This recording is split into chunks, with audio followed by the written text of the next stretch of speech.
Welcome here inside the GCNN studio here. Danny Fry here with other Tide and Torch members, Tia Van Fleet, Caleb Fabish, and Melissa Britton, class of 2014 seniors, here with the seniors class of 1964 from Glenwood High School.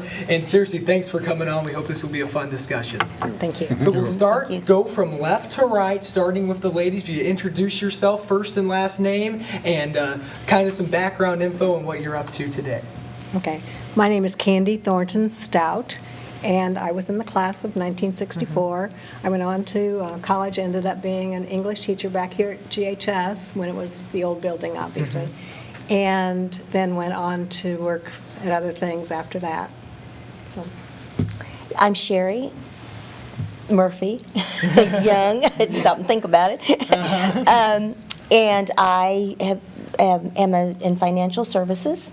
I'm still working. I don't intend to ever retire. And yes, it's exciting.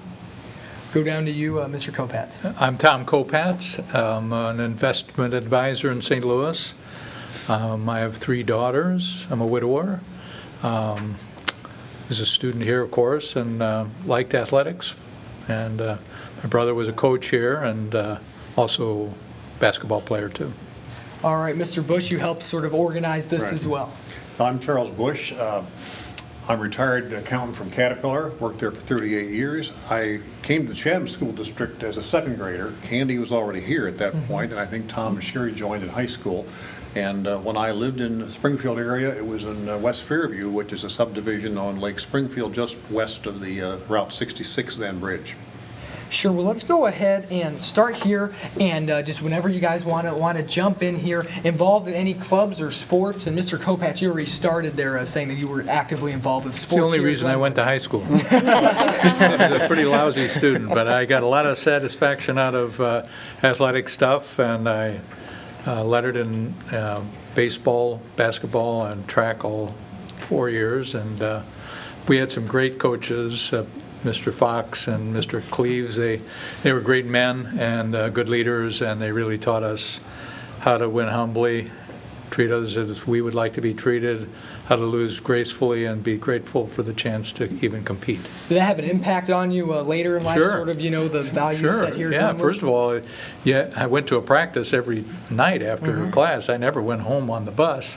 So it just kind of teaches you to be physically active. I'm still a marathoner and do a lot of physical stuff today. But it also, I was a new kid here as a freshman, so it allowed me to become engaged with a lot of the other players and get to know them and make friends and have lifelong friends that played with. It also taught you to work hard. If you worked hard in practice and did what you were told, you got to play in the game. If you didn't, you didn't. So I also had to stand at the free throw line a couple of times when the game was on the line, and if you missed the free throw, you had to learn to live with it, and if you made the free throw, you were a hero. So I think it just in all these kind of things gave you confidence, and I'm sure the other 3 have those same kind of experiences that as a young person that really helps you to grow. Sure. Anyone else care to go with that?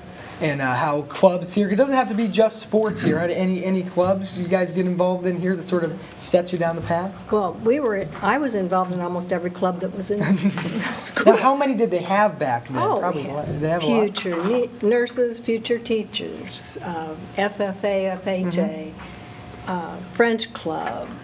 A new electronics club came in when we were seniors. Electronics, because Cutting edge. computers were just starting, so you have to understand that. And we just did, many different clubs. Whatever came along, that's what we were involved in. Were you that way too? Sherry and I were both cheerleaders, and these 2 were basketball players. So. We didn't have any other sports. We didn't have any other sports for girls, just cheerleading. And what was it like? Would you have been in other sure. sports? Oh, yes. Sure, definitely. Wasn't there a girls' association or of athletics? Wasn't there something? I know bigger schools had that at the time, but not here. Our Glenwood. school was pretty small at the time. There was only probably 200, maybe 250 in the whole high school at that time. Oh, wow. So, and Chatham was only 1,200 people, so it was very small, and we were very I think we were kind of sheltered and protected as Oh, yeah. kids. We Definitely. were not as worldly as you all are. We really weren't. We had no knowledge, we had no technology. So those things came along after. And in women's sports, I think the Title IX came in after Yeah. us. We were sort of, we had nothing for girls, really. We had some cool stuff happen, though. Our dads organized an athletic banquet when we were juniors, and I don't know if you've ever heard of Jesse Owens, Yeah. the 1936 Yes. Yeah, Olympic 1936. champion. He spoke at our Wow. first athletic banquet. I have his signature. Yeah. Yeah, it was awesome. And we kind of alluded to this a little bit, but Charles, kind of what were you as a teammate there with Glenwood Redskin basketball back then? I was the center. At 6'3", which you wouldn't hear about anymore. Slow. Yeah. Slow 6'3", and Tom played forward. And you mentioned the free throw line, and I started shooting free throws in high school underhanded. Like Hoosiers. Well, I don't like who it was, but like my father did in the Yeah, okay. 1940s. So he was teaching me how to do that. And eventually, part of it was because we didn't have the strength to do it in this fashion. But eventually, I got to shoot it properly and actually made 56% of my shots, which is not very good. But no, the things that Tom mentioned in terms of teamwork are exceptional. We did play a few pranks. Sure. I mentioned one of them. Yep. The coaches still remember it. Yeah, they remember that, but we were in the county tournament then with the smaller schools. We Yes, played Sangamon at Griffin County. High School, and I forget who we were playing, but we were in the Tri-City. locker room, we were really getting excited about this, rah-rah, and one boy, I won't give, well, it's Danny, he knows. Yeah. Danny always wanted to lead the team out. When we came out of the locker room. So, all right, Dan, it's your turn. He runs out there, the rest of us stay behind. And he never looked around. He never looked around, so he circled the whole court and realized he was alone. And what did the coach, you talked to the coach about this recently. Mr. Rush said, when I talked to him a couple weeks ago, he said, "Tom, whatever happened on that?" And I told him, and he said, "Well, I looked at Mr. Fox and I said, well, I guess the boys are loose." We did win. We won pretty handily. And you said that was against the Tri-City then. Tri-City. Well, Melissa, I believe you have a little fashion question of what it was like back in the early middle 60s. Yeah, I was gonna ask you, what were like some fashion trends that were like really popular? Like what did you guys wear? Like how what was the stereotypical coolest was thing? it? Like Yeah. right now we're really into like riding boots and just like tights, socks, sweaters. Like that's just the thing now. What did you guys wear? Well, you're so much cooler than we were. We could not wear slacks or did not wear slacks. I don't know if we couldn't or I don't didn't. think we but could. We didn't wear slacks. We wore skirts and sweaters mostly. Oh, wow. And Capezio flats, like Capezio those ballet flats. flats. Yeah, Well, they're the same stuff thing, like really. that. And matching sweaters and skirts, sometimes pleated skirts, sometimes pencil skirts. Those are really popular right now, actually. Really like not pencil too skirts much are getting different. in. Yeah. What did you guys like wear? What did you We would wear, khaki slacks maybe, or that kind of a slack, and usually a dress shirt, maybe a button-down dress shirt, either Madras plaid or maybe a white shirt or a blue shirt, but it'd always be, laundered and Right. starched and pressed, and sometimes if you'd buy these white Keds tennis shoes kind of things, and so the first thing you'd do if somebody bought a new pair was go over and scuff the top of them so they weren't white. Break them in a little bit. Yeah, Yeah, we didn't wear jeans that much, I don't Not that think. But much. Whatever, we were fairly well dressed, but it had to go with a flat top. Yeah. The worst part was together. basketball uniforms. Our shorts were about this long. Oh no. Yeah, that was like that until about the 90s. When I see films of that now, I almost think, Oh, that's no. obscene. They learned how to do that. I know you guys said you guys were cheerleaders. What did you guys wear? Like, what was that like? We had pleated skirts that were red and white, and vests and white blouses one year, and sometimes sweaters. The sweaters got so hot Yeah. in basketball games, so we went to the We vests. mostly did the best. Yeah. And they were long-sleeve shirts. really long skirts. They weren't short. They were towards our knee, weren't they? Yeah. Almost Unless down we to our rolled knee. them up. We were That's not too trendsetters. different. We were trying to be, we were trying to make them look nice. Yeah. You know, we thought we were cool. They look good. They were gorgeous. They were gorgeous. Still are, right? And set the pace for everybody. Yeah. I understand that, yeah. I'm also on the dance team, so like similar, not quite, but I understand with the uniforms. Yeah. And we already talked about some of the sporting moments or in clubs, but Caleb will go more in depth with that with a question here. Okay, so what were some of your guys' like best moments like in general I know you from got high picked through a school? lot, but if there's one that comes to mind, immediately. You were talking about graduation. Oh, graduation. We had so much fun in high school. We just had fun, and everybody was good to each other, and it was just, I cried like a baby the night of graduation because I did not want it to be over with. I can still get teary-eyed over it. We were all close friends. Well, there were only 62 in our class. So we were all close. Everybody knew each other, and we all had a camaraderie. Right. So And that's definitely a different feel than here now. Yeah. I mean, we have Yeah. 350-some kids in a class. Right. And the school was relatively new. That building that's now the middle school was the high school. And when in 61, 62, they still hadn't finished a lot of stuff. So if you went out for the track team, the first thing you had to do was get with the geometry class and lay the track out in the grass. We didn't have a track. And Makeshift track. my specialty was the hurdles. Well, you can't run hurdles in grass. So I'd set 5 or 6 of them up on the infield of the baseball diamond, and the only time I'd run a full race of hurdles was in a meet. Wow. And that was kind of interesting. Among the highlights were some of the proms, and we Sure. class that had the first homecoming, but prom was a wonderful event. We held it at what was then the Elks Club on South 6th Street, kind of across from the Hoagland Center today, I think, and that was our first chance to wear a tux and get a matching cummerbund and tie and do the twist. New dances, and the gals were just gorgeous in the prom dresses. So that was, and we actually had a sit-down dinner with it too. I don't know if you still do that today or Yeah, always or not, but and that was junior senior prom. So we had 2 classes together, and then the coronation. Those were exciting times. Yeah, so with the first homecoming, like what was the theme and stuff of all of that? Like how did you guys decorate everything? Oh, we had pom-pom mums. That was our big, we were talking about that. We sold them. I think student council or someone sold the mums to make money for the homecoming. And it was in the school cafeteria, so it wasn't a huge, it was our very first one. Yeah. So we were trend-setting again, and we were trying to go forward with what we thought was a really good thing. We thought our school should have a homecoming. We didn't have any football. We didn't have a football team. Oh, yeah. So, Did they have like a homecoming game or just No. kind of just, no? no, we had no football. Oh, that's right, no. I think it was in November. Sports. Yeah, it was November. Yeah, that's Because what- the prom would have been April or May. Yeah. Yeah. And that's about when it is now. But it was, Yeah. we had sort of paper decorations, and we had these mums. I can't remember too much else, can you? Yeah, I don't remember a theme. Did we? Remember I took, but that's. And you know what? I think it's a good time now we've asked some of our questions at the start. I think it's good for you guys to return fire now, if you will, with some of the questions that you have for us, the class of 2014. Okay.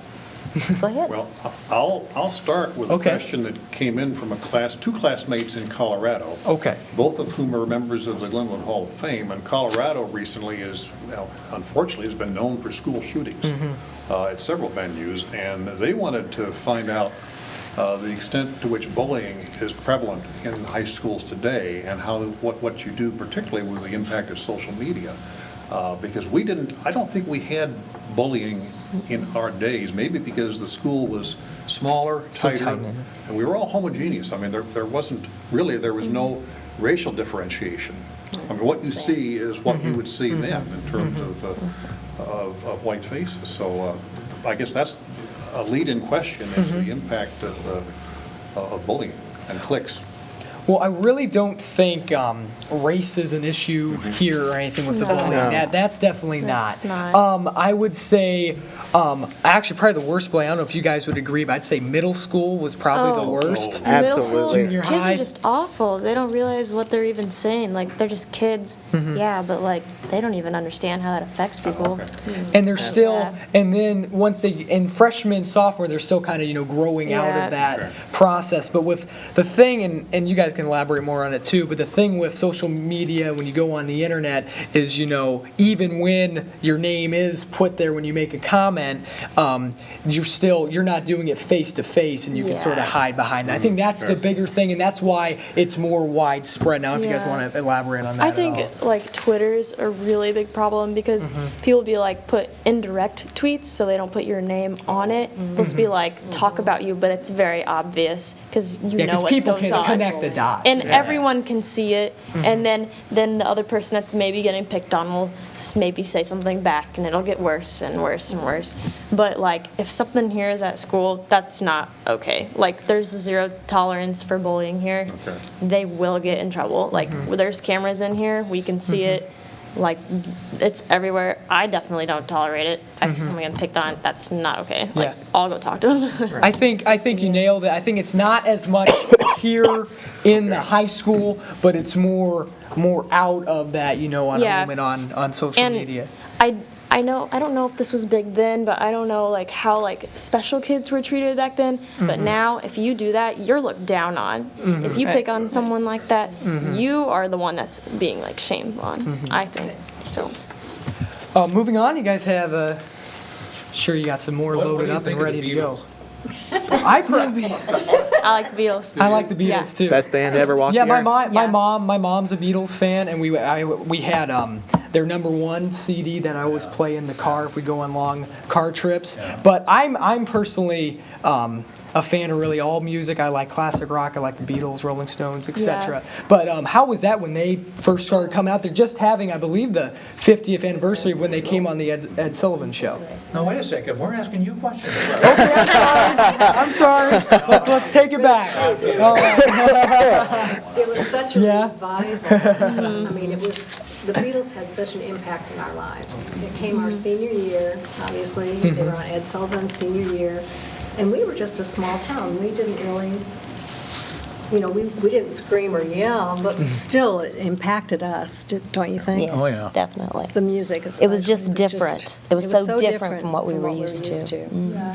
I love Probably not I as like much a them. culture shock as Elvis in the 50s. Yeah, Elvis was too. Elvis and But it Elvis, changed right? fashion, so everybody started growing their hair a lot longer. Yeah. Especially guys, and I'm thoroughly ashamed of some of my pictures from the 60s. What an idiot. But we It thought you seemed were like cool. everyone was doing it though back Yeah. Yeah, oh yeah. My parents are huge fans. I mean, they've got like tons of records, well, CDs too now. I like them. They're awesome. Sorry for that interlude jumping in there, but you guys want to head back with maybe one or two more of your questions before we get back up. Do you guys see, we had a lot, there were some cliques when we were in there. yeah. Do you guys see that, a lot of cliques? Is there a lot of issues with that?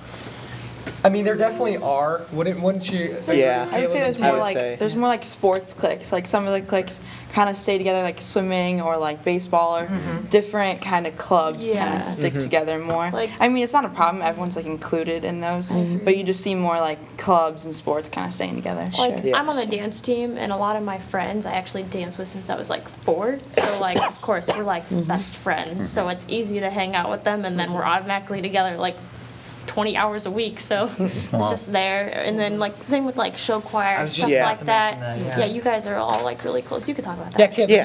can you expand on that? Well, yeah, if you're in show choir, like around this time of year, they have competitions. So before competition season started, it'd be 8 hours every Saturday. Oh, wow. And so you guys get really close doing that, and so they just hang around together. Like, I don't know if when you got here, but in the lunchroom, they were selling love grams for Valentine's Day. They're all good friends at the tables. They're able to talk and whatever, so. Yeah, they actually go around, show choir goes around Yeah. and like sings to Oh. like whoever different like songs. buys Oh, it. yeah. It's Yeah. really Oh, that's cheesy nice. and like Yeah. totally embarrassing. It's really funny. But I totally agree with him. Like there's times like when we have competitions, you know, like a few weeks ago we went to Bloomington for our IHSA state competition because we qualified, and we stayed like at one of the hotels in Bloomington. It's just a blast. Like we're just hanging out in the hotel room. Like, Well, back to your question too. I don't think it's really any damaging cliques, but there definitely are certain groups of people, you know, if I'd say, like you said, 10 to Yeah. 20 or something, that do tend to stick together. Kind of a natural. yeah. Erica Muchow is my granddaughter and is on the faculty here, and she keeps me cued in on all the latest.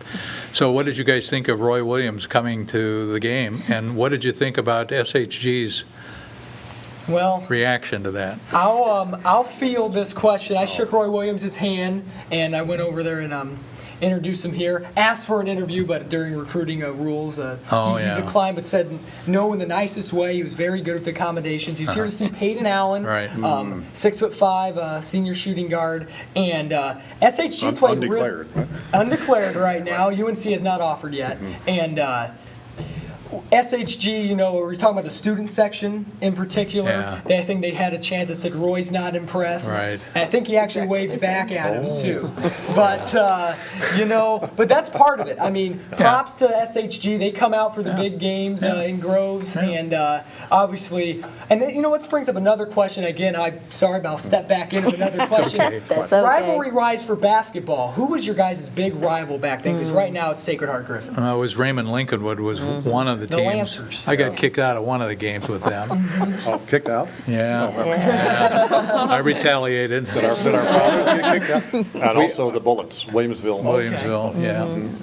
But It was a big deal if we went to the tournament in Springfield and played in the Armory for the That's right. for the regional tournament. That was a big deal. We played the Springfield schools. They had the And- old clock there. Yeah, I mean, that was Wow, a that- very big deal, and it was really intimidating, if you can imagine, Yes. to us, because we were a small school at that time.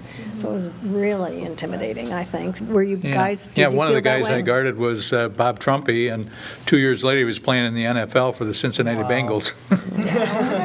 Kicked my butt. He was the only high school player who ever dunked on us, Yep, I think. yep. Good. Wow. And well, let's go back here, and we've talked about a little bit with some of the cliques that we've talked about, and some of the sports now. But how do you think you would adjust to high school today? Because mainly with all the technology and all the other stuff that it just seems more complicated a little bit. I don't know if you guys agree. Oh, yeah. Yeah. Glad it's you and not us. And if you want to flip that back around on us too, without having looking at your cell phone every Well, let 5 me flip that minutes. back to you, because Yeah. I'm going to have two follow-up questions. In the Sweet. context of that question, are you assuming we're coming out of a time capsule into high school, or have we spent 10 years matriculating in the Chatham school systems? Because Glenwood School, because if that's the case, we understand Twitter and we understand everything that's going on in your culture. But certainly there's a tremendous learning curve to get Yes. acclimated to how you live today, particularly communications, I think, and networking, and probably skill sets with respect to some of the things you're interested in, especially those who are thinking about their future. I mean, I had a woman who's in this room whose son already has an interest in what they might be doing 2 or 3 years down the road, Sure. and it requires a high degree of academics. And then we'll answer that there. Do you guys feel that, they felt that they were prepared and everything was instilled with them back in 1964. Do you think Glenwood still has that going here? And if you want to jump into that? I agree. I think they really do. Especially the class that we're in, journalism. I personally don't want that. I don't want that for my career. But for those that actually do want to do this, it really gives them a realistic this is what it's going to be like. This is the deadlines. Maybe more intense later on, but it is realistic. I also think that a lot of the honors classes will definitely prepare them for college.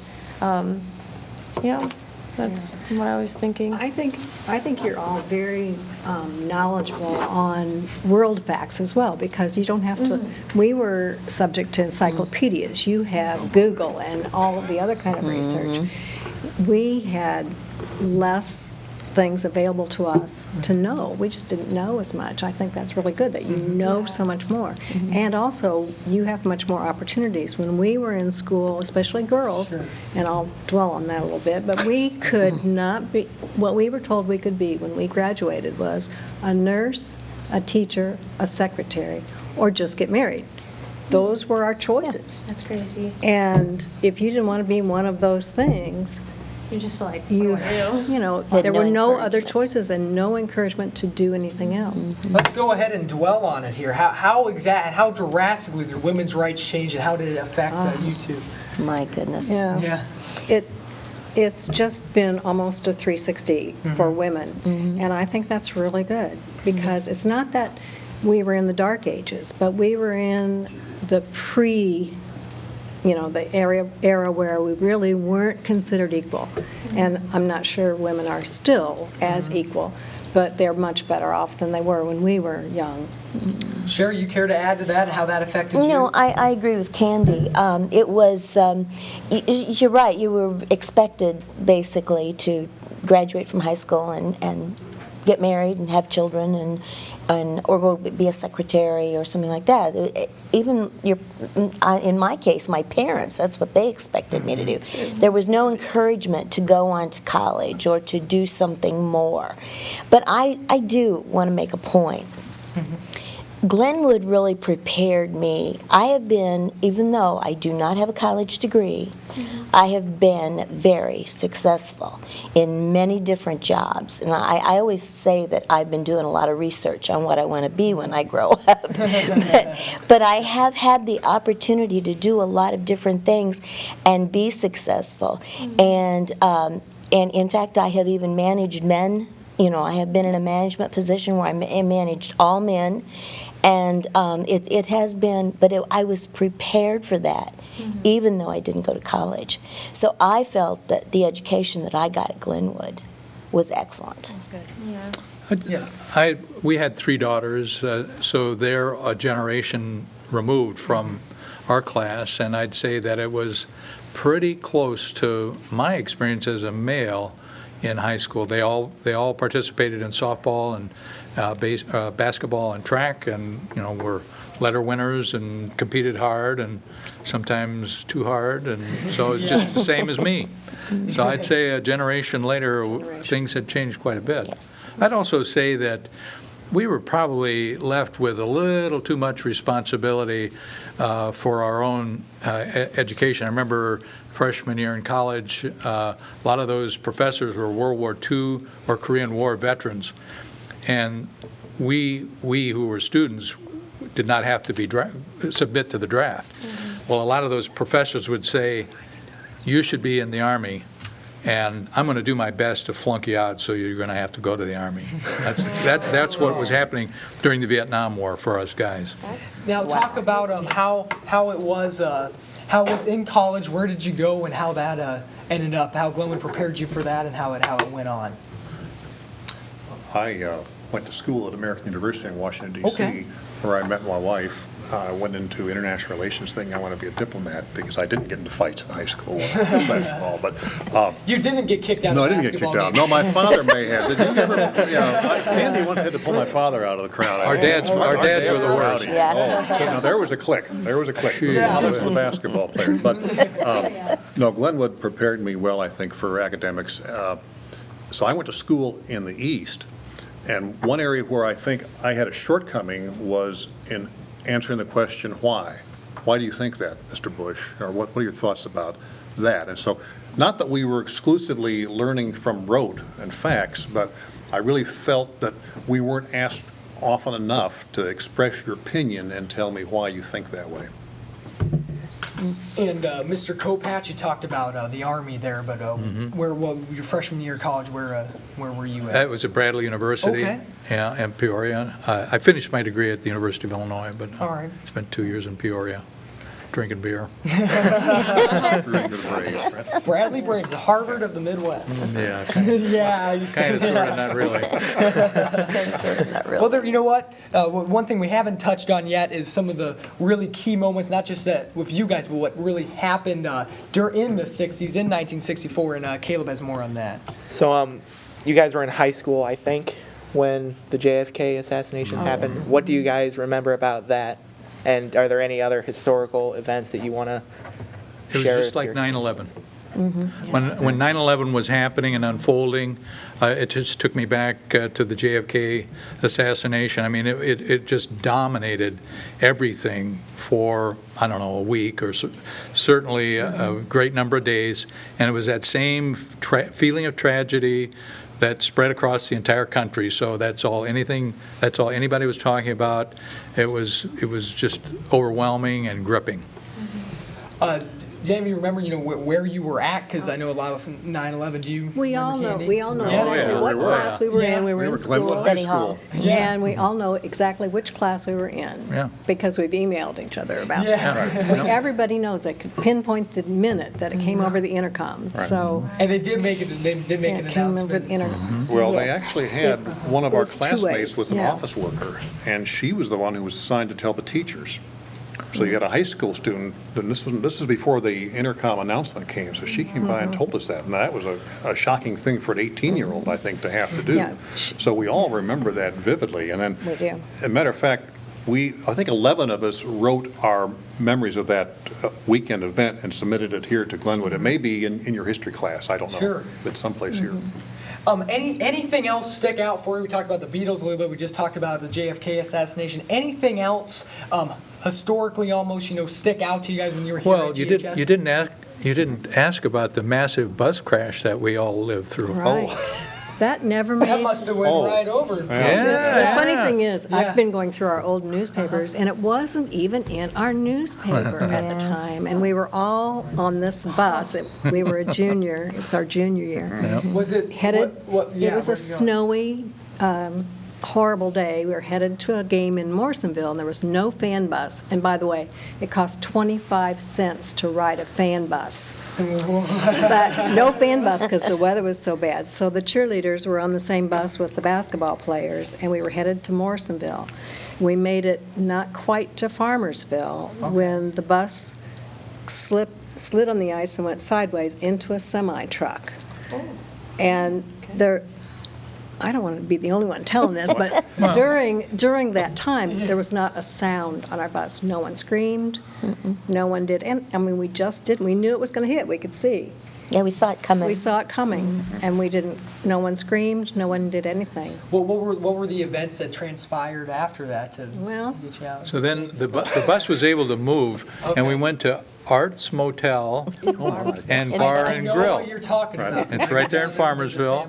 It's been preserved as a historical reminder of our. But think about this: if you guys were on a bus that happened to, you'd probably have a video of it as it's occurring. You'd immediately probably notify, put it on Facebook so everybody else would know about it, and then you'd call your parents. Well, that wasn't going to happen. So our parents are they're all, oh, let's go to Morrisonville and. Hey, where are our kids? They were And then- actually there. I Some think. of A them. lot of them were Well, there. yeah, luckily, my father was in a car about 5 miles behind, and so he knew that the accident occurred.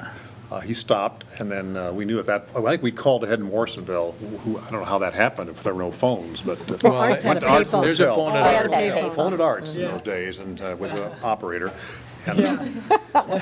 And so we knew the game was canceled, and so my father was able to drive me home, and the real thrill of the night was we were able to take two cheerleaders in the car with us. So I just Oh, it worked remember- out for the best. Worked out for the best, that's right. And we all remember that incident. Oh, yeah. Oh, yeah. Well, I think we've hit just about all of our talking points. Is there anything else that you guys want to get through as we're getting ready to wrap up this discussion? Well, I just, I'm sorry. I think that one of the points that I would like to make is that the difference in what we had available to us and what you have available to you is like day and night. And I would just encourage all of you to take advantage of it and just, because you've all got wonderfully bright futures. It's there's so much going on out there, and we all had bright futures, even though we didn't have all those things. Yeah, So- it's true.